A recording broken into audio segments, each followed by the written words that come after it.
tem como não se emocionar.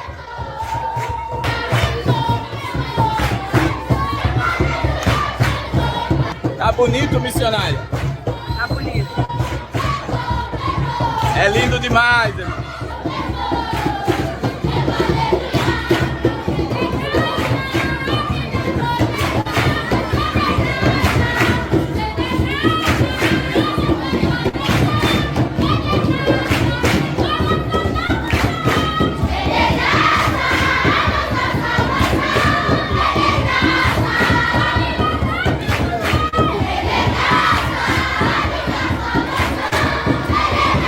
Só Deus que faz essas coisas.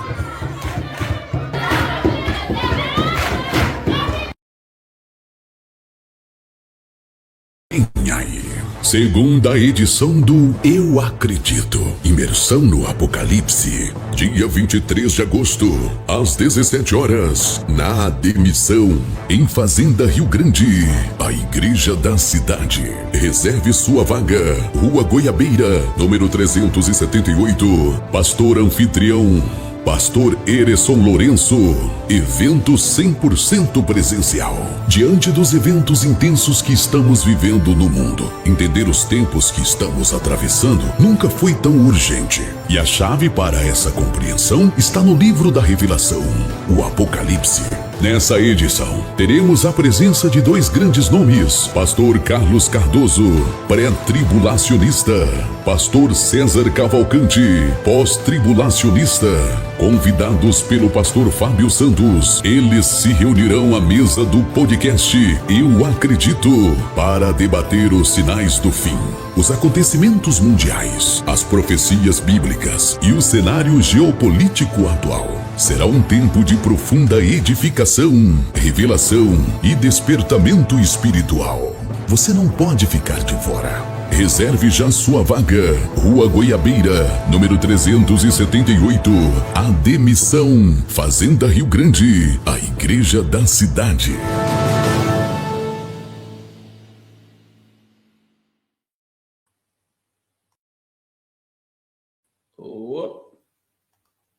Glória a Deus, paz do Senhor Jesus. Maravilha! Glória a Deus. Meus irmãos, quem está com frio aí, diga amém. Misericórdia. Está muito frio aqui em Santa Catarina. É só misericórdia de Deus. Guardião da Fé, ontem o pessoal estava perguntando por ti já, Guardião da Fé. Glória a Deus. Irmãos, nós vamos ter uma live agora no início com o pastor Esdras dos Estados Unidos, acredito que de 45 minutos a 50, ele tem um compromisso, ele está em Orlando para ministrar uma palavra, mas ele vai entrar aqui conosco.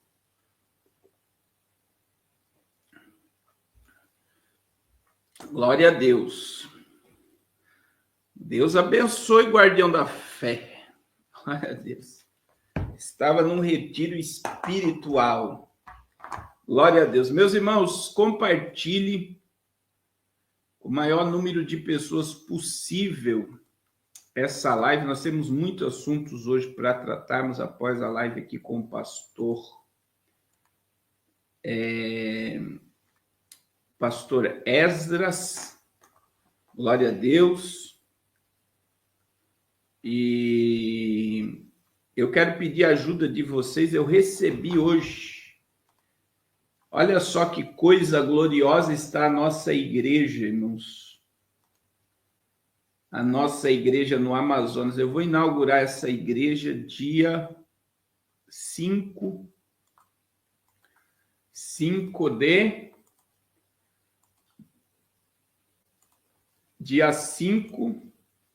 de agosto. Eles vão começar semana que vem já a construção da outra igreja. Agora, me diga que se não são uma máquina de trabalhar, meus obreiros na Amazonas, nossos missionários. Me diga, irmão, essa igreja que você está vendo aí não tem 15 dias de trabalho, não. É para glorificar de pé a igreja. Glória a Jesus. A gente vai comprar ainda os fios de luz.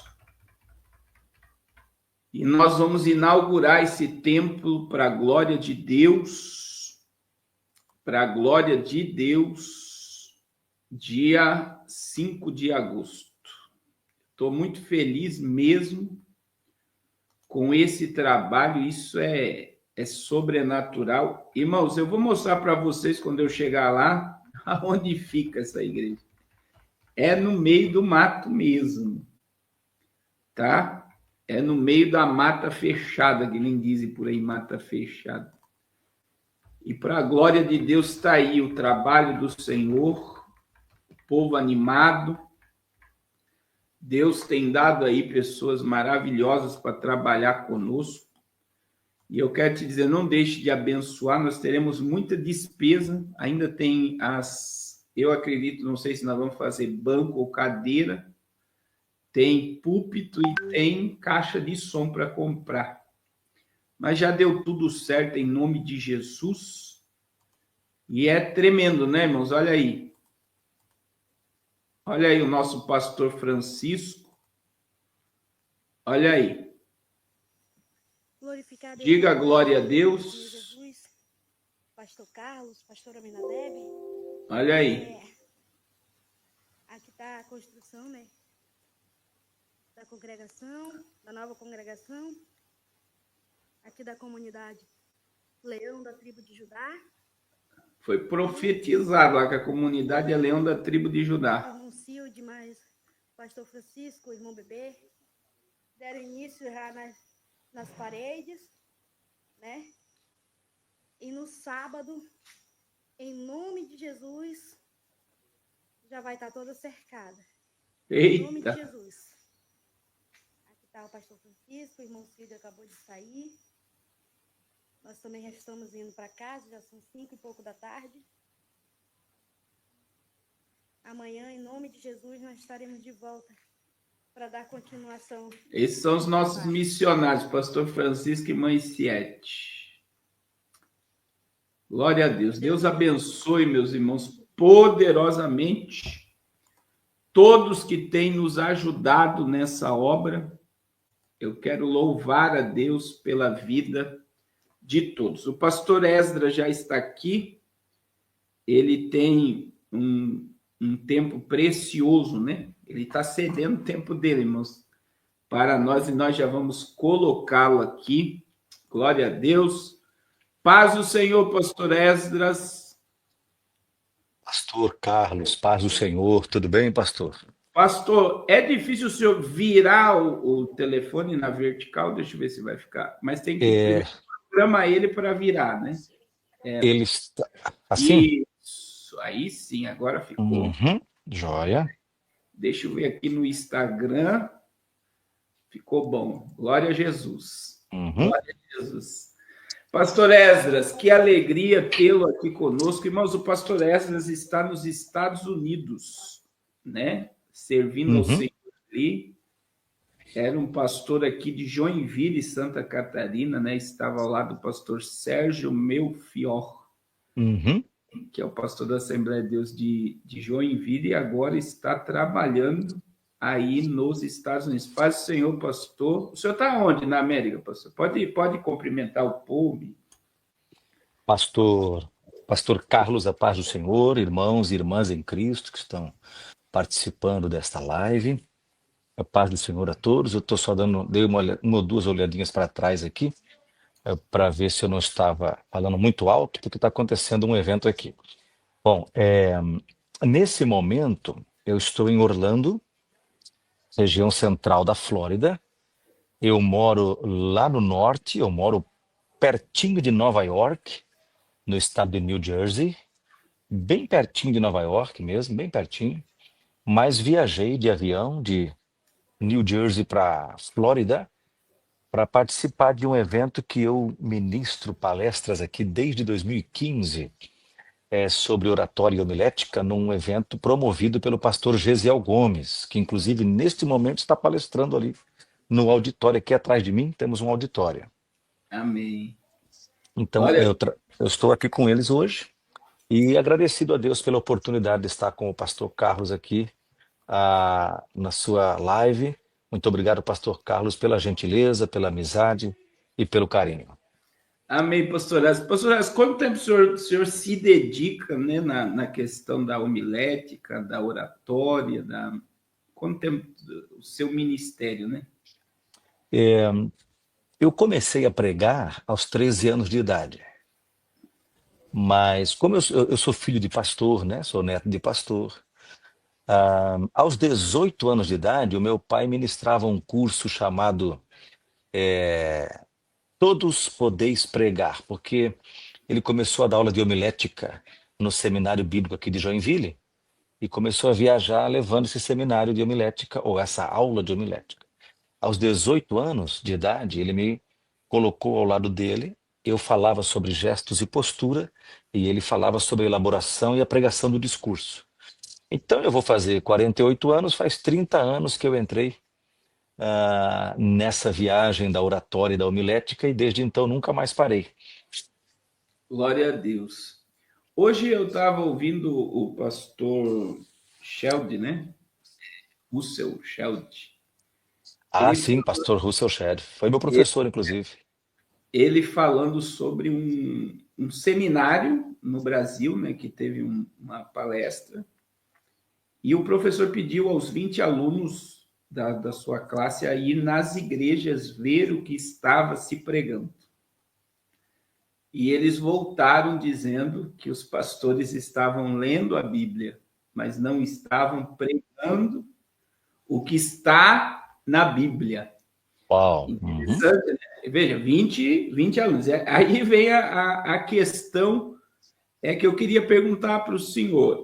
Por que falar sobre pregação é importante para essa geração? Eu diria, pastor Carlos, que a pregação é o eixo principal através do qual Deus conduz a sua igreja. Então a pregação ela pode ser vista de várias maneiras, como por exemplo a pregação individual, aquela que todo cristão tem a missão de fazer e de pregar. Jesus disse, né, vão por todo mundo e façam discípulos, mas a pregação na qualidade de comunicação para o coletivo, para a igreja, nós vemos essa pregação ao decorrer de toda a Bíblia. Deus sempre se utilizou de homens que se levantaram e conduziram as multidões através da palavra. A palavra a pregação tem esse poder, né? E ainda hoje, a igreja de Jesus precisa de pregadores comprometidos com a palavra. Então, na medida em que nós damos menor atenção ao púlpito, à pregação, ou seja, não falamos mais de pregação, não falamos mais sobre os desafios da pregação, a necessidade da pregação bíblica, se o púlpito empobrece, a doutrina empobrece, a igreja empobrece, a espiritualidade empobrece. Se nós falamos de pregação, incentivamos pregação, ensinamos pregação, então o púlpito se aprofunda, a espiritualidade se aprofunda e toda a igreja de Cristo é abençoada através da pregação da palavra. E é interessante, né? A gente vê hoje uma falta da palavra. Eu tenho comentado, a gente vê que nós estamos hoje vivendo um tempo em que nós temos 1h30 de apresentação de louvor e apenas 25 a 30 minutos de pregação. E a pregação, se ela for, não é o tempo, né? Mas se ela... E é uma pregação rasa. O povo está saindo com fome, né? Não sei se o senhor tem essa visão, né? Sim. Tenho essa visão e tenho, inclusive, observado pessoas que mudam de igreja por causa da pregação. Tem pessoas que dizem, olha, a igreja que eu estava era uma bênção, mas não tinha palavra. E eu precisei mudar. Porque a gente vê os pregadores, né? Eles não estão mais nessa percepção de se aprofundar num texto. Aí eu quero fazer a segunda pergunta para o senhor, né? O que os pregadores de gerações passadas faziam que não se faz mais hoje, deveríamos continuar fazendo, né? O senhor acabou de relatar, o senhor está um dos príncipes dos pregadores do Brasil, com o pastor Gesiel Gomes. Eu estive esses dias com o pastor Napoleão Falcão, dei risada com o pastor Napoleão Falcão. Eu preguei com os cantores do interior de São Paulo, são muito famosos ali de Marília, ali são dois irmãos, Joel e Jonas. Ah, sim, Joel e Jonas. Joel e Jonas comentaram comigo que eles emprestaram Fusca para o Napoleão, e o Napoleão saiu de São Paulo e foi para Goiânia de Fusca. E fundiu o motor na estrada do Fusca do Joel e Jonas. Eu falei, meu Deus, hoje a gente com ar-condicionado. E muitos pregadores, imagine, ele saiu do interior de São Paulo para ir para Goiânia, né? Eu acredito que ele deve ter levado aí. Naquele tempo, né, não tinha BR duplicada, não tinha. E eu dei muito aí, ele falou, é verdade, o Fusca ficou lá em Goiânia, eles tiveram que ir lá buscar o Fusca, eu não pude ficar lá. E só que é uma questão, né? A gente vê que o amor, né? O pastor Gilvan Rodrigues, por exemplo, que é um outro grande pregador, né? Quantas vezes viajando de pau de arara para pregar o evangelho, indo nas rodoviárias. E eles se dedicaram muito, e aí eu quero saber, o que é que eles faziam que a geração de pregadores hoje não faz? Pastor, o senhor vai concordar comigo nos pontos que eu vou colocar aqui. O senhor citou aí pregadores que influenciaram a nossa adolescência e a nossa juventude. Gilvan Rodrigues, Gilmar Santos, antes de todos eles o pastor Gesiel Gomes, que nesse momento está numa meditação profunda aqui no auditório atrás de mim, falando sobre o Salmo 138, versículo 2, e está falando, portanto, sobre a importância da palavra. Uma das características desses pastores que nos antecederam, primeiro, era o quanto eles eram bíblicos. Porque a época deles, lá nos anos 60, anos 70, anos 80, não havia a quantidade de livros que existem hoje, a quantidade de obras, enciclopédias, tratados teológicos. Primeiro ponto. Segundo, não havia a quantidade de traduções de obras do inglês para o português que existem hoje. E esses homens não sabiam ler inglês, hoje não sabem. Então esses homens, eles mergulharam profundamente na Bíblia. Todos nós que tivemos o privilégio de ouvir Gilvan Rodrigues, Gilmar Santos, Napoleão Falcão, Gesiel Gomes, e esses homens todos, tivemos o privilégio de ouvir exposições bíblicas que eram recheadas de conteúdo bíblico e de correta interpretação bíblica. Então, esses homens eram consagrados à Bíblia. Segunda coisa, esses homens fazem parte de uma geração que orava muito mais do que a nossa geração. O senhor vai lembrar disso? Eu me criei na igreja, vigílias de oração que eram das 10 às 5 da manhã, 10 da noite às 5 da manhã, e que eram de oração. Peguei um pouco disso. Eram vigílias de oração, não eram vigílias de coreografia, teatro, dança, música, playback, etc, etc, etc. Eram vigílias de oração. Estes homens também, a maioria deles, pastor Carlos, eu não estou dizendo que isso está 100% certo, mas independentemente de estar certo ou errado, revela o que eles pensavam. A maioria desses homens não tem aposentadoria ou tem uma aposentadoria pequenina de INSS. A maioria deles tem uma casinha simples, os que não pagam aluguel. Ou seja, esses homens tinham uma mentalidade, meu avô falava muito isso, eles diziam o seguinte, vamos pregar porque Jesus está voltando e vai ficar tudo para o anticristo. Então, repito, vamos deixar de lado a questão de repente, eles não tinham a mesma informação que nós, então não planejaram aposentadoria, não fizeram um pagamento de previdência privada, não tinha informação como tem hoje, recursos que tem hoje. Mas eles tiveram uma paixão no coração. Então a geração passada era consagrada à Bíblia, dedicada à oração, Atos 6 fala disso, e eram apegados absolutamente à igreja. Eles não estavam preocupados com fama, popularidade, bens materiais. Eles tinham apego a essas coisas. A nossa geração, a geração mais jovem, ela já está mais preocupada com popularidade, com likes, com views, visualizações. Ela está mais preocupada com estética. Então eles cuidam muito da roupa, dos acessórios. Mas você percebe, o senhor comentou aí uma expressão, as pregações são rasas. Eu costumo dizer, elas têm a profundidade de um pires, né? São pregações rasas.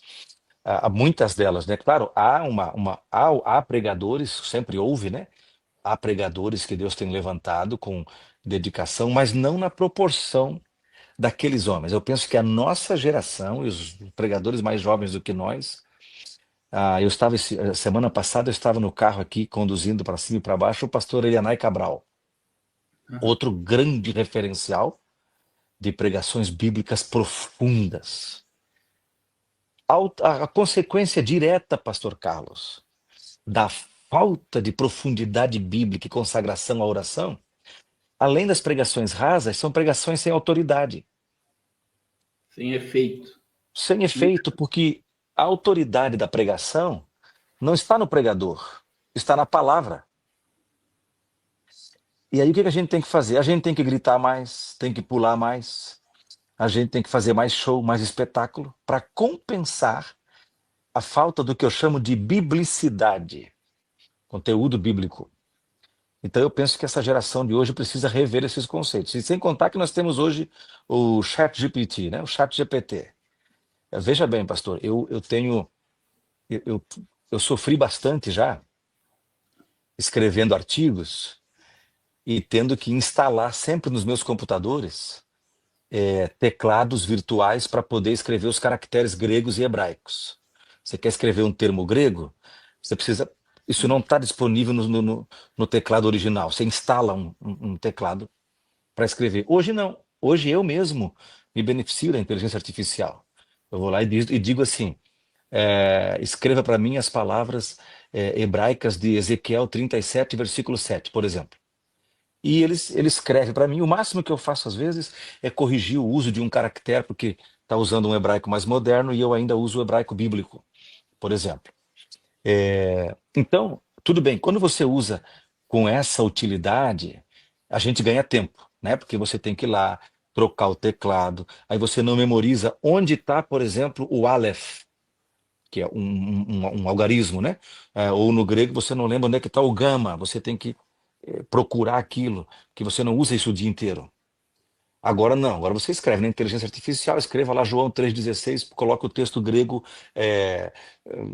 por exemplo, né, o texto grego, textos receptus. Ele vai lá e coloca para você. Beleza, eu copio aquilo, colo no meu Word e continuo o meu trabalho de pesquisa.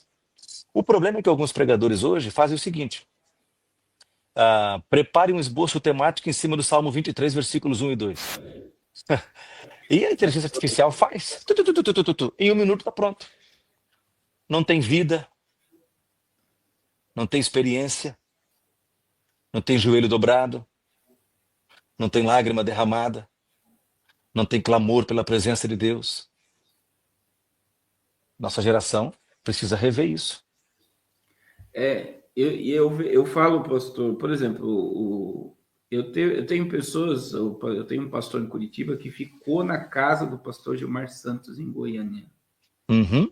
E é verdade, quando o pastor Gilmar Santos está em oração, ninguém pode entrar no escritório dele. Até hoje, não é uma coisa que é até hoje. Uhum. E o pastor Napoleão Falcão, eu converso muito com a Virgínia, a esposa dele também, ela me segue, e tem no escritório dele, ele tem a luz verde e vermelha. A vermelha, ele está orando, a verde, ele está meditando. Olha, não é uma coisa que ficou. Então, eles têm uma vida com Deus que eles mantêm. Aquele apego à palavra e o apego à oração. E a gente o senhor tocou num tópico aí, por exemplo, a gente vê hoje que agendas, as pessoas entram em contato com o pastor e tal, o senhor pode vir pregar. Aqui no Brasil, manda seu Instagram. Antes nunca houve esse negócio de pedir Instagram para você, mas eles vão ver pelos teus seguidores. Você vê? Eles querem medir, não é pela tua vida com Deus, né? Uhum. Essa geração, é pela popularidade. E Exato. a gente vê que até a questão, pastor Esdras, da música. Sim. Existe uma gravadora, eu tenho um amigo meu que é produtor musical, que ele apresentou uma dupla sertaneja para uma produtora famosa aqui do Brasil, e a dona pediu para ele, falou, olha, eu tenho 2 rapazes aqui que cantam muito, mas eles são feios. E eu não posso vender eles não vão vender. Então eu preciso Olha, de uma dupla sertaneja de 2 homens bonitos. Olha só. olha a estética. Não é Uhum. o talento, a unção, o chamado, a vocação. Eles Uhum. estão à procura de um padrão. Todo Exato. mundo procura, né? Exatamente. É. E no âmbito até, por exemplo, você pega a letra da música. A minha esposa estava falando isso agora, a gente estava num culto online aqui, sobre o hino da harpa, né? Uhum. Você vê a profundidade de algumas letras. E Sim, sim. hoje a gente vê que os hinos estão como um namoro apaixonado, Uhum. compromisso profundo com Jesus. Por a Uhum. falta da Bíblia na letra da música. Nas composições, é. E Uhum. aí a gente está também com a falta da palavra, a palavra de Deus com uma profundidade. E a gente vê, pastor Esdras, os pregadores, né, sem esse apego Uhum. de meditar, de procurar no texto, né, na fonte, Uhum. Uhum. uma exegese mesmo que venha trazer a clareza daquilo que o texto está falando. E aí eu quero fazer outra pergunta, né? A pregação tem relação com a qualidade da espiritualidade de uma igreja? Ah, Tem veja como bem, né? a espiritualidade de uma igreja pela pregação que ela está ministrando no altar? Eu acredito, inclusive, pastor, que o púlpito conduz os rumos da espiritualidade de uma igreja. Você pega, por exemplo, o movimento neopentecostal. O movimento neopentecostal, o que é o movimento neopentecostal, né? Nós temos o pentecostalismo clássico, vamos lá, Assembleia de Deus, a Deus é amor, essas igrejas representam o pentecostalismo clássico. Vamos ficar só com a Assembleia de Deus para a gente não perder tempo com discussões acadêmicas que vão acabar tirando o cunho, o aspecto prático da nossa cooperação aqui. Mas o que o movimento pentecostal clássico representa em termos de espiritualidade? Convicção na teologia ortodoxa da Reforma Protestante. Jesus Cristo, nascido de uma virgem, viveu sem pecado, morreu numa cruz, ressuscitou ao terceiro dia, é o Filho encarnado de Deus, a segunda pessoa da Trindade, enviou o Espírito Santo, aquelas doutrinas básicas da fé cristã. Cura divina, Jesus Cristo vai voltar, etc. O que o neopentecostalismo traz? E ele traz a partir da onde? Do púlpito, das massas. O neopentecostalismo traz rosa ungida. O neopentecostalismo traz: compra esse óleo aqui, leva para sua casa, unge a fronha de travesseiro do seu marido. O neopentecostalismo traz um certo exagero, não que não seja válido às vezes numa medida cautelar, mas ou com cautela, melhor dizendo, medida cautelar é uma expressão jurídica, né? Mas com cautela em certa medida, mas o neopentecostalismo traz o exagero dos atos proféticos. Então você tem, por exemplo, pessoas comprando acima da sua capacidade de pagar, mas indo na igreja e dando uma oferta um pouquinho maior como um ato profético. No próximo mês, Deus vai me dar mais dinheiro para eu pagar o que eu comprei acima da minha capacidade de pagar. Então, nem a Bíblia ensina isso. Você lê Provérbios ou outros textos, Jesus ensinou no Novo Testamento, né? Quem é que se assenta, decide construir uma torre e não se assenta antes para calcular o custo? Ou qual é o rei que vai para a guerra e não calcula antes se vai com 5 ou com 50 mil? Então, quer dizer, ou com 10 mil. Nem a Bíblia dá suporte para isso. Mas veja como do púlpito para as massas, para o coletivo, um homem ou uma mulher ou um líder carismático é capaz de ditar os rumos da espiritualidade de um povo. Tem um caso antigo, pastor, polêmico, mas o senhor vai lembrar disso. A Rede Globo uma vez fez uma matéria. É só procurar os nossos, os irmãos que estão aqui na live, é só procurarem depois na internet. O repórter da Rede Globo entrevista um suposto pastor, se intitulava pastor, e que interpretava a Bíblia assim, ó, Deus mandou que eu tenha, até dei uma olhadinha do lado para ver se não tem alguma criança, algum adolescente aqui por perto, mas não tem não, estou sozinho. Deus mandou, falava para o marido e para a esposa, que eu tenha relações íntimas com a sua esposa. E a mulher, em alguns casos, a mulher cedeu. O marido permitiu, porque é um homem de Deus que está mandando. Aí o repórter diz, mas onde é que você baseia isso? É bem fácil de achar isso na internet, no YouTube. Ele fala assim, não, tá aqui, ó, em Oséias, aqui, ó, pega uma mulher e adultera. Aí o repórter corrige, não, peraí, não está escrito, pega uma mulher, né, nem pega, né, toma, né, uma mulher adúltera, daí ele, ah, aí ele fica meio assim, ó, viu como é importante dar ouvido, aí a matéria corta. Então veja como o púlpito tem poder de manipulação se for usado sem ética. Inclusive tem uma discussão filosófica entre a ética e a estética. Você falou, eu quero um casal, uma dupla bonita. É essa a discussão. A ética ou a estética? Né? Então, sim, o púlpito é capaz de conduzir os rumos. É do púlpito que um pastor transmite a visão que ele tem para a igreja. É do púlpito que o pastor transmite a doutrina. No dia a dia, a igreja faz discipulado, escola bíblica dominical, ministração por faixa etária, ministério de homens, ministério de mulheres, ministério de crianças. Mas do púlpito se conduz os rumos espirituais do rebanho. E a gente vê hoje, né?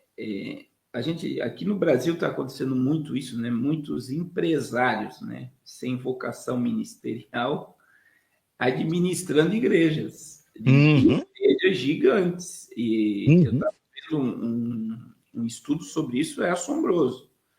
Alguns empresários frustrados de tanto ser sugado pelo sistema religioso, já que eu sei administrar uma empresa e eu vejo que o pastor está fazendo, vou fazer igual. Tenho dinheiro para trazer pregadores, né? Entre aspas, famosos, vou encher. E alguns estão aí, mas você vê que não há um comprometimento com a verdade. Há um comprometimento de manter um clube social em que as pessoas se sintam bem naquele ambiente sem ser confrontadas com a Bíblia. Então, a espiritualidade é zero. Eu não sei se eu concordo. Exatamente. Sim, sim. Eu uma vez perguntei para alguns empresários numa congregação grande que nós temos lá em Joinville, e naquelas brigas por espaço e poder, eu perguntei assim, escuta, o que o mundo corporativo não lhes dá que a igreja tanto lhes encanta? Por que um homem que recebe milhões de reais por ano escolhe onde vai tirar férias no mundo, dá tudo que os olhos querem comprar para a família? Por que ele quer manipular espaços de poder na igreja? Não que um empresário não possa e não deva servir ao Senhor na igreja na medida em que ele tem seu caráter tratado e sua vocação é esta. Nós também temos, por outro lado, obviamente, empresários, homens e mulheres cheios do Espírito que têm sido abençoadores do ministério. Mas não é disso que nós estamos falando de pessoas específicas, eu entendi bem a sua demanda.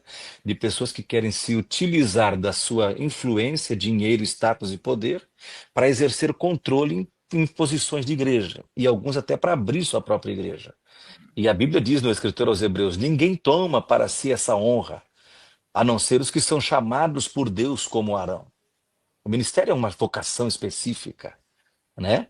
Então eu vejo sim, pastor, concordo com o senhor nesse aspecto. Repito, há homens e mulheres de Deus, empresários prósperos na vida profissional e que são bênção demais na igreja com seus talentos, com sua liderança, com suas cooperações. Mas há outros que querem sim se utilizar da sua capacidade financeira para manipular espaços de poder na igreja, e que Deus nos livre dessas coisas, dessas situações. Antes eu quero fazer uma pergunta. A gente sabe, pastor, né, nessa questão da homilética, hermenêutica, arte de pregar, um dos maiores medos que as pessoas têm é de falar em público, né? Uhum. Se eu teria alguma coisa assim para incentivar, porque eu tenho aqui irmãos aqui que eu sei que tem chamado mesmo para pregar, Uhum.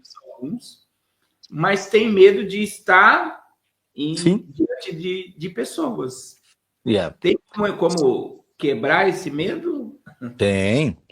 Foi feita uma pesquisa, pastor, e o maior medo da humanidade, de acordo com essa pesquisa, é o de falar em público. Maior, inclusive, que o medo da morte. Jovens universitários que foram consultados numa grande pesquisa, e esse foi o resultado estatístico da pesquisa. O medo faz parte da estrutura do ser humano.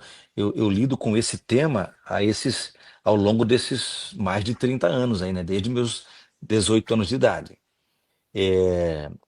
O medo de falar em público.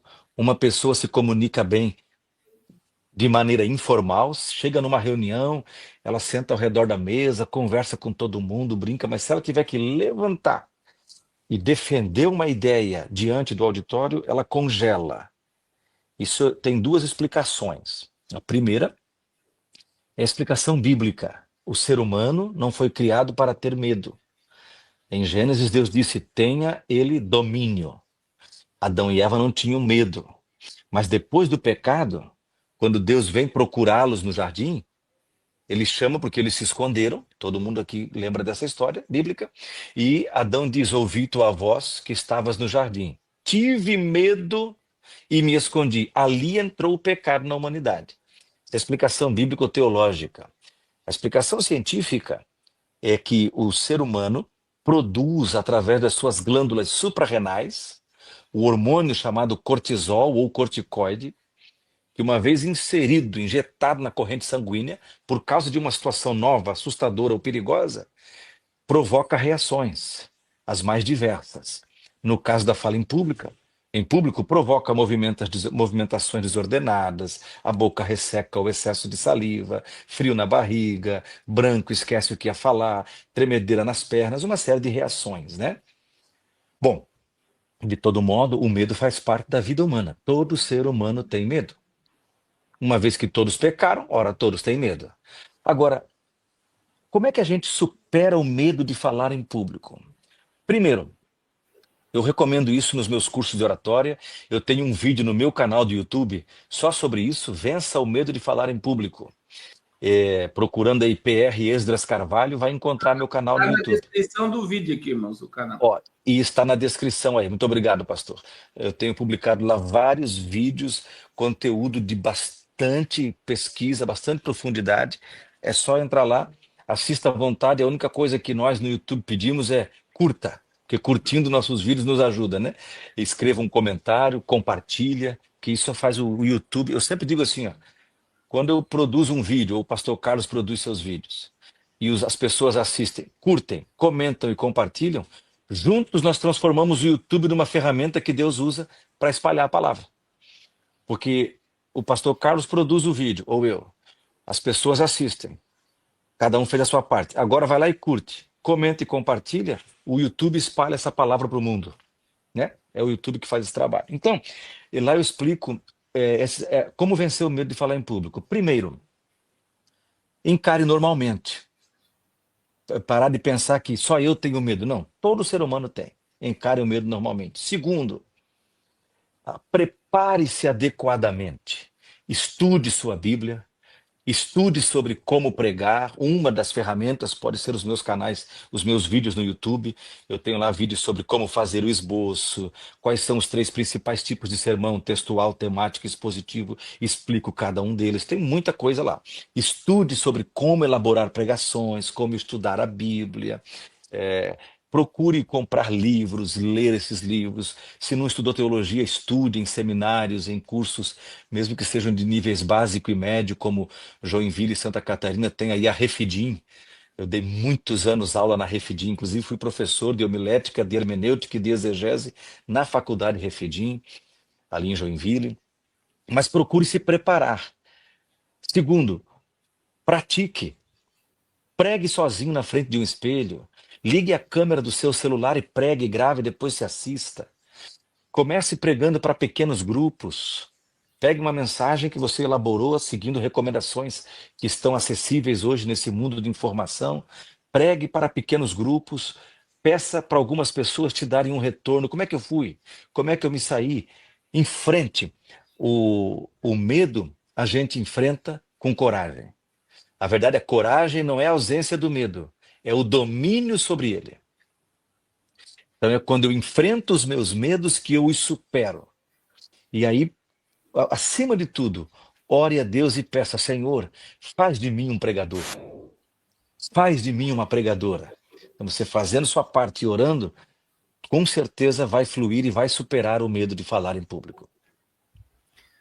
É interessante quando a gente enfrenta, né?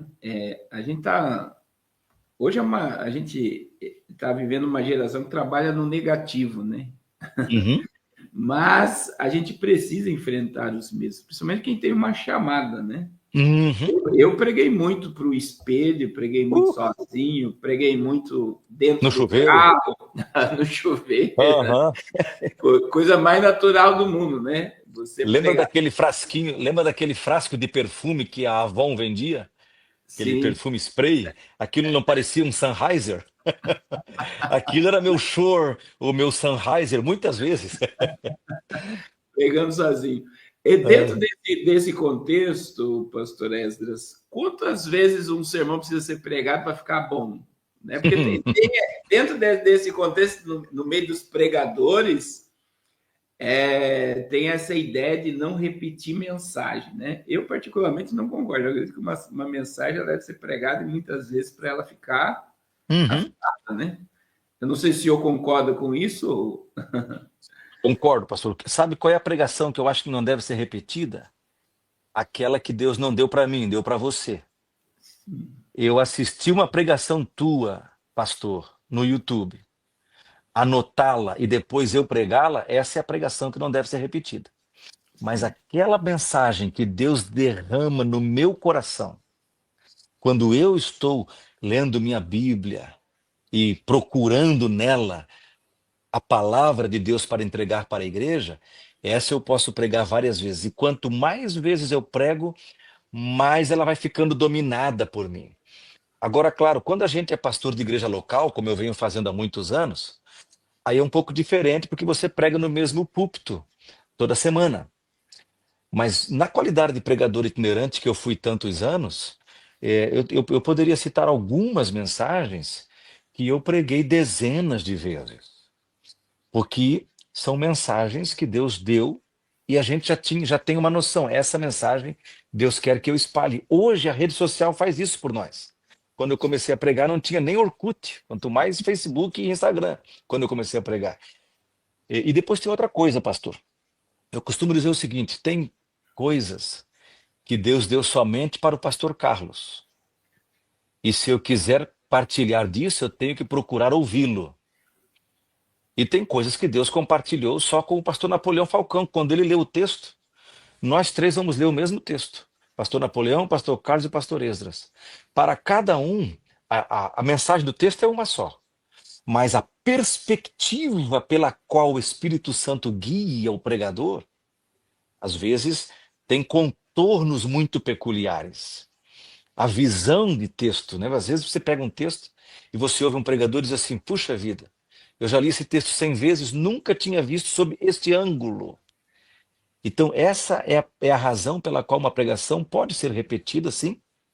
Agora, o problema é quando uma pregação é repetida porque o pregador é preguiçoso e negligente. Sim, também entendi. Aí ele já não busca mais nos tesouros das Escrituras. E infelizmente, pastor, nós não vamos obviamente mencionar nomes, Mas há certos pastores de renome que já foram grandemente usados e que hoje se envolveram com outras áreas da vida e que agora vivem de pregações pretéritas, passadas. E a Bíblia é uma fonte inesgotável. Então, nesse sentido, essa pregação não deveria ser repetida. Um pregador tem que saber quando Deus diz: eu tenho algo novo, meu filho, né? E os pregadores iniciantes devem pregar, assim, várias vezes uma mensagem, inclusive pregar várias vezes sozinho, se ouvir. Quando a gente começou, eu pelo menos quando comecei, não havia celular para a gente se gravar, não era barato comprar uma câmera, e câmera era aquelas coisas grandes que só a televisão tinha. Depois começou a surgir as câmeras pequenas que você segurava aqui e abria um monitorzinho pequenininho aqui, mas elas eram caras. Até que surgiram os celulares. Os celulares, quando surgiram, não surgiram com câmera. Então levou alguns anos para surgir essa possibilidade. Hoje, você pode pôr uma câmera aqui, como nós estamos, prega, se ouve, deleta, prega de novo, se ouve, deleta. Daqui a pouco essa pregação está naturalmente fluindo desse pregador iniciante, que está começando, né? Enquanto um pregador experiente, ele repete pregações porque ele sabe que o Espírito está impulsionando ele. Prega essa mensagem novamente, porque esse povo aqui não ouviu ainda. É isso. E dentro desse contexto, né, eu quero fazer uma pergunta: como pregar de um modo bíblico e contemporâneo ao mesmo tempo? Que entra nessa questão, o mundo está numa mudança anormal, né? E muita gente, muitos pregadores não estão acompanhando junto essa mudança, né? Você tem que continuar pregando Bíblia, mas antenado nos acontecimentos. E como fazer isso nessa geração, nessa mudança? Um grande teólogo chamado Karl Barth, ele dizia que o pregador tem a Bíblia numa mão e o jornal do dia na outra. O Billy Graham dizia que a Bíblia é tão atual quanto o jornal de amanhã. O John Stott, no seu livro Eu Creio na Pregação, que é um livro que eu recomendo que todo pregador ou aspirante à pregação tenha em casa e leia várias e várias vezes, ele diz que o pregador é um homem que vai a um livro antigo e a uma mensagem antiga, porém eterna, e traz esta mensagem para a realidade cotidiana da geração atual. Ele chama isso de construção de pontes. Então, ele diz que só é possível fazer isso estudando profundamente a Bíblia e estudando profundamente a geração em que vivemos.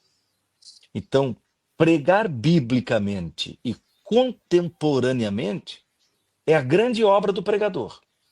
É estudar a Bíblia de modo mais profundo que ele possa, mas ler os livros que estão sendo lançados, assistir pelo menos os filmes que mais impactam as multidões dessa época, mesmo que às vezes o pregador tenha que pular algumas cenas obscenas, porque não convém a ele, mas ele tem que saber o que essa geração está pagando para ver e que mensagem está por trás desses filmes, dessas séries, de um livro que vira best-seller de repente.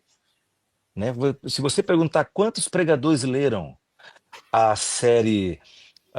oh, meu Deus, está me fugindo da mente aqui a série do escritora britânica, uma escritora britânica que escreveu aquela do feiticeiro, aquele rapaz que ele tinha uma varinha de condão.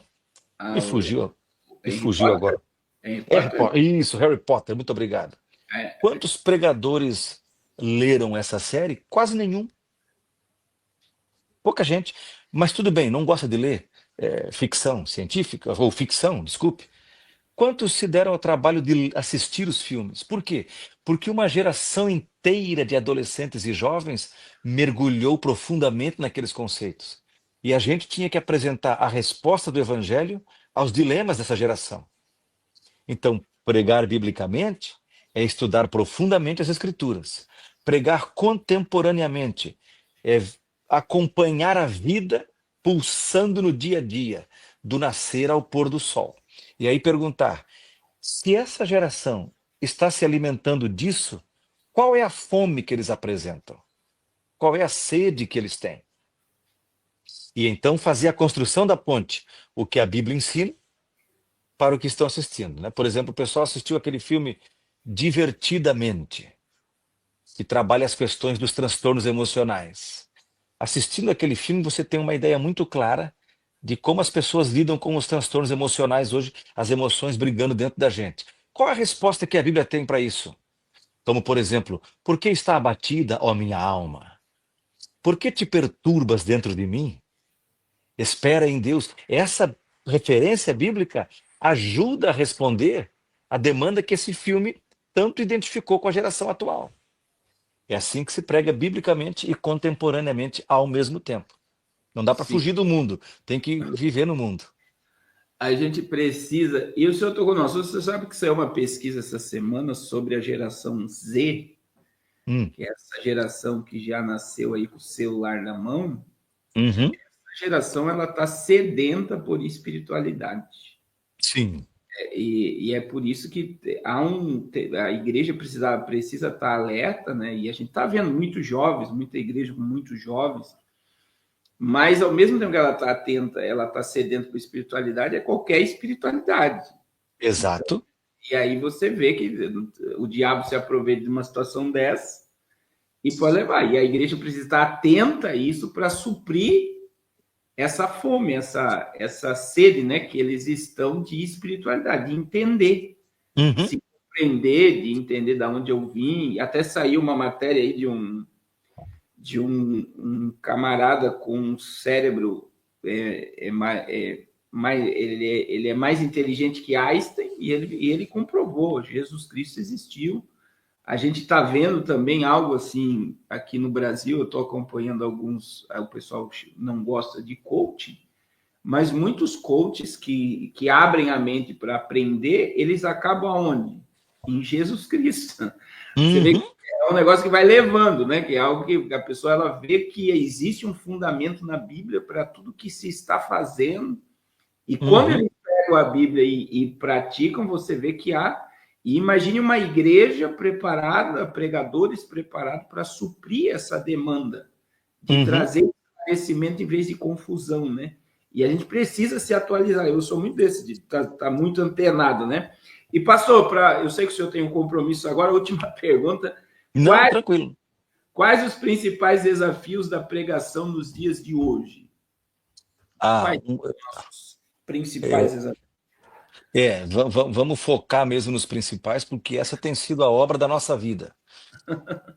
Encarar esses desafios que a pregação sofre. Por exemplo, nós vivemos o que popularmente se chama de pós-modernidade. Nos meios acadêmicos não se concorda muito com esse termo, mas vamos ficar com ele, que é o termo mais conhecido e é isso que nos interessa. Então, veja só, a pós-modernidade, uma das suas marcas, por exemplo, é o que não é que eles não se submetem à autoridade, é que eles trocaram o lugar da autoridade. Academicamente se fala assim, ó, a autoridade que antes era extrínseca, agora é intrínseca. Como é que se explica isso de modo simplificado?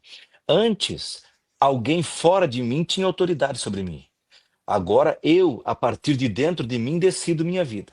Então, pai não manda em mim, mãe não manda em mim, polícia que fique quieto, senão eu jogo um jovem na balada, eu jogo um copo de cerveja na cara do policial. Professor, se brigar comigo, eu jogo a mochila na cara dele. Ninguém manda em mim. A Bíblia, que autoridade tem a Bíblia? A Bíblia é extrínseca, ela é fora de mim. Então, esse é um desafio da pregação. É você trazer as pessoas para o que Jesus chamou de tomar a sua cruz, negar a si mesmo, se apegar a essas verdades bíblicas. Um outro desafio é essa flexibilidade que as pessoas têm, aquilo que um pensador chamado Zygmunt Bauman chamou de fluidez, aquilo que é líquido. Então, veja, a pessoa hoje, ela está num culto ouvindo o pastor Carlos pregar, domingo à noite, por exemplo. Segunda-feira, ela está num terreiro de Umbanda comungando com aquela religião, e eu não estou aqui fazendo nenhum tipo de crítica, só estou dizendo o seguinte, ela está lá comungando com aquela religião como se as duas representassem a mesma coisa. E isso é o que ele chama de verdades líquidas. Como manter a solidez da palavra de Deus diante de uma geração que acredita que tudo é líquido. Outra coisa, o entretenimento. Você vai pregar hoje, a ideia de uma pregação expositiva, conceitual, que apela para uma capacidade de raciocínio e compreensão de doutrinas, perde espaço para uma geração de imagens, de movimentos, de filmes, de 3D, 4D, cinema com óculos para você, você parece estar caindo junto com o personagem que está mergulhando. E o pregador é ele, um microfone e a Bíblia. Aí você também concorre com... Você vai pregar numa igreja só com sua Bíblia, a igreja ao lado tem um telão enorme nas costas do pregador. Então você tem a questão dos recursos tecnológicos. Então a pregação enfrenta desafio com relação a o pregador saber discernir aquilo que pode ser mudado em termos de forma, estilo, mas manter-se firme naquilo que não pode ser mudado, que é o conteúdo da palavra de Deus. Então, transmiti-lo de uma forma contemporânea, tudo bem. Agora, mudar o conteúdo, isso é um grande desafio. Porque se você ainda prega o conteúdo bíblico, tal como a doutrina bíblica se estabelece, você não consegue tantos adeptos quanto quando você dá uma nova roupagem para esse conteúdo, quando você alivia um pouquinho. Então nós podemos e devemos mudar nossa forma, né? Eu, por exemplo, não estou de gravata, mas a minha vida inteira eu usei gravata por baixo do paletó. Estou com uma camiseta, na verdade, aqui. Mudei a forma, né? Um exemplo simplório, mas que serve, né? Você pode mudar a forma, você pode pregar de uma forma mais despojada, uma linguagem mais jovial, mas nunca sem flexibilizar o conteúdo. Esses são desafios hercúleos, grandiosos para o pregador. Um outro desafio que eu apontaria, agora é um desafio para o pregador, que, portanto, tem consequência na pregação. É o pregador ainda acreditar nas disciplinas espirituais. Ainda vale a pena orar horas de joelho, como o pastor Gilmar Santos faz. Ainda vale a pena gastar horas de joelhos dobrados com a Bíblia aberta, lendo as Escrituras. Só que nessa nova geração, nesses novos tempos, vamos dizer assim, parece que tudo está tão fácil de resolver no clique. Uma mensagem fica produzida pela inteligência artificial em 1 minuto, 2. Eu, com capacidade de comunicação, planejo como que eu vou transmitir aquilo, e com as ferramentas da PNL, Programação Neurolinguística, arrebento as emoções do meu auditório. Como que um pregador ainda acredita na oração, no jejum, na contemplação, na santificação pessoal? Esses são desafios que nós enfrentamos hoje, o pregador e a pregação, sem dúvida nenhuma. Sim, e a gente está num novo desafio. Não sei se você ouviu essa pesquisa, né? Nós temos um formato aí de aula de 50 minutos. Esse formato de um padrão de uma aula ter 50 minutos é de 1930, eu acredito. Que eles chegaram lá que seria o tempo ideal para o teu cérebro absorver um conteúdo. A pesquisa de hoje é que, no máximo, a pessoa consegue se concentrar no assunto 20 minutos, no máximo. Essa geração de hoje é 5. Então, imagine o desafio por causa da sobrecarga de informação. Sim. Aí imagine um pregador vazio pregando. Eu acredito que só o Espírito Santo com um pregador que tem graça, né?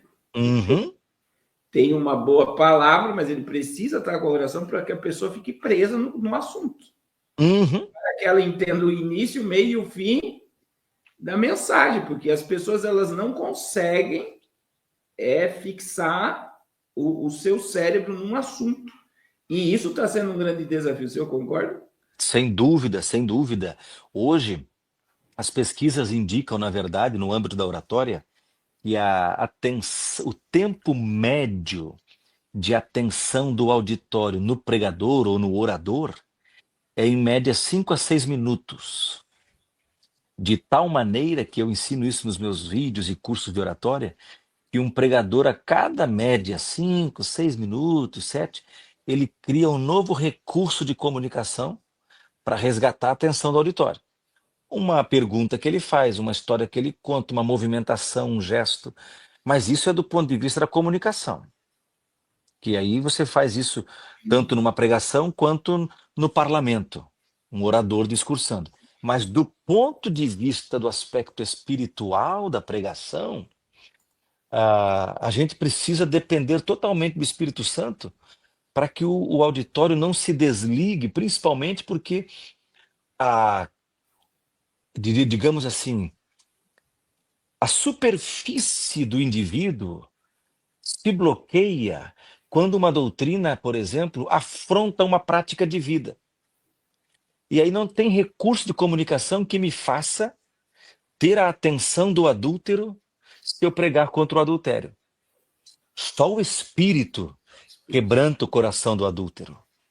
Não existe recurso retórico que afete o coração de alguém que diz, cara, isso é normal, todo mundo faz. Deus é amor, toda forma de amor vale a pena.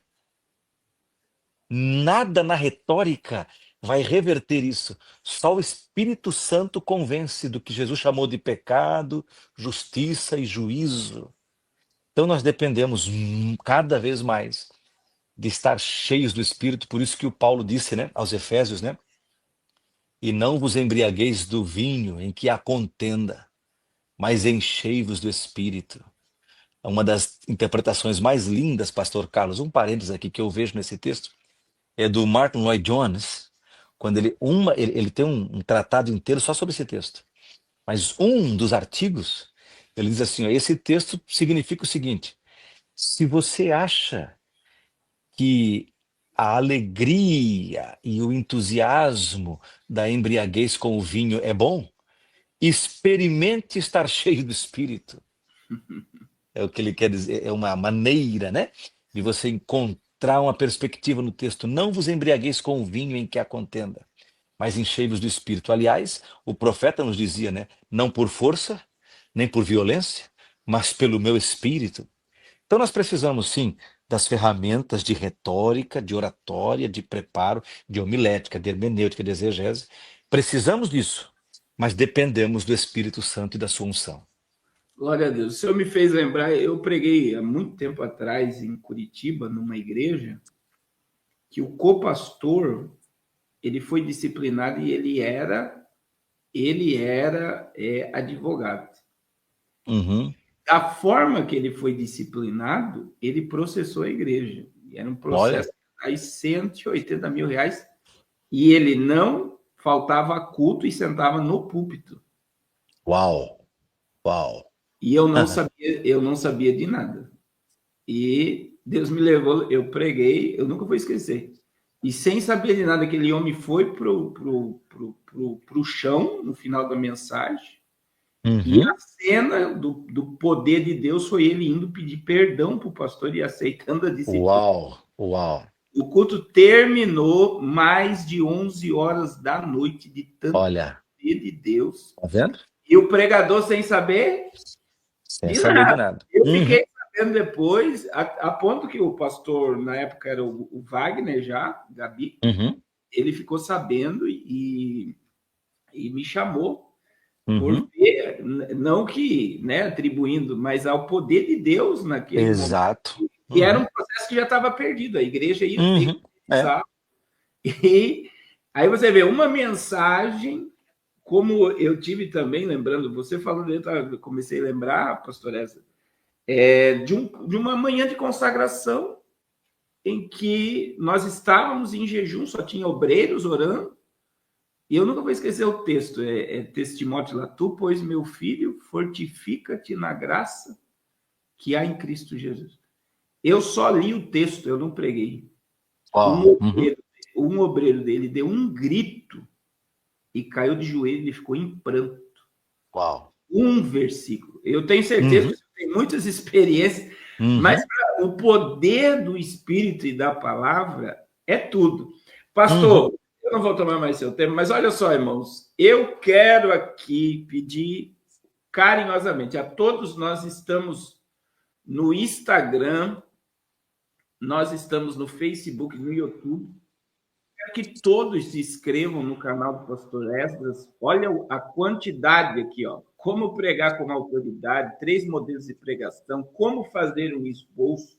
Teve irmãos aqui dizendo, eu tenho conhecimento, mas não sei falar, eu prego com muita timidez.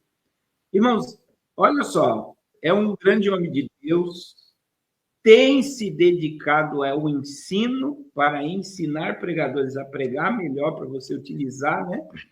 E eu quero convidar todos agora, né, a seguir o pastor Esdras lá se inscrever no canal dele. Olha lá, até o pastor Carlos se inscreveu, não estava inscrito.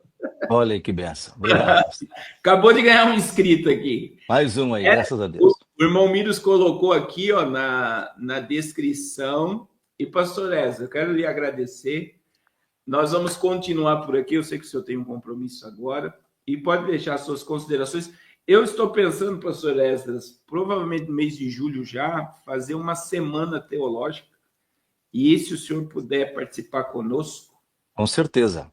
E Conte aí comigo. a gente aborda um assunto bíblico só em cima, né? Isso. Vamos fazer exegese de um texto. Estamos aí para servir. E eu quero que todos, olha aí, o senhor já está ganhando inscritos lá. Olha, que benção. Glória a Deus. Sigam e ouçam, né? Você viu que tem muito conteúdo, muita gente está elogiando aqui o senhor. Obrigado. No meu nome também me encontra no Instagram. Sim. Tem lá minha conta no Instagram também, que é PR Esdras Carvalho também. E o nosso propósito é esse, é servir, divulgar conteúdo, gratuito esse conteúdo, está aí disponível para a igreja. Estejam à vontade, meus irmãos, estejam à vontade. Eu quero agradecer ao pastor Carlos, muito obrigado por sua gentileza. Deixo registrado aqui meu abraço ao meu amigo e primo, pastor Odair Machado, que fez essa conexão entre nós. Estamos iniciando assim uma linda amizade, eu creio nisso, e vai se estender por toda a nossa vida. Tenho acompanhado o seu trabalho, viu, pastor? Tenho acompanhado, tenho visto a seriedade dele, tenho agradecido a Deus pela oportunidade de acrescentar amigos da sua envergadura ao meu ciclo de amizades. E assim que o senhor vier na América, nós vamos tomar um café juntos por aqui, viu? Amém. Em nome de Jesus. Outubro eu vou estar aí na América, a gente vai sentar. Me avisa. Vamos estar junto aqui. Pastor, Deus abençoe. Deus abençoe. Muito obrigado. Igualmente, Deus abençoe ao senhor e a todos os seus seguidores, todo mundo que acompanha seu trabalho. Deus abençoe a todos. Muito obrigado. Deus abençoe. Meus irmãos, que maravilha, né? Maravilha. Eu quero agradecer aqui a todos que se inscreveram lá no canal e não deixe de se inscrever. É muito bom nós aprendermos, né?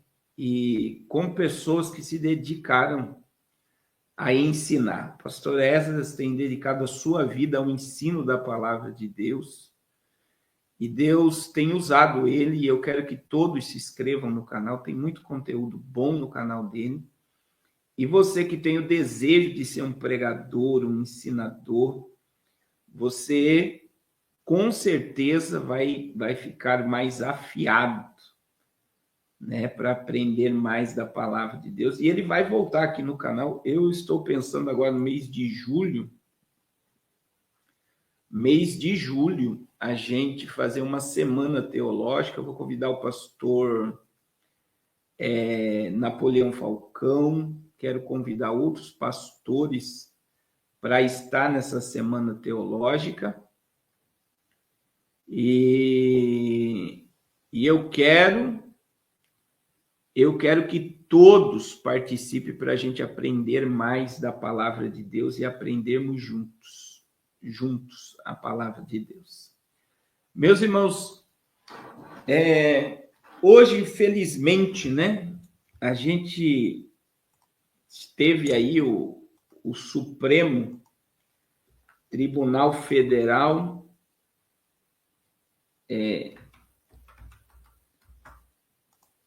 chegou aí ao veredito, né, das...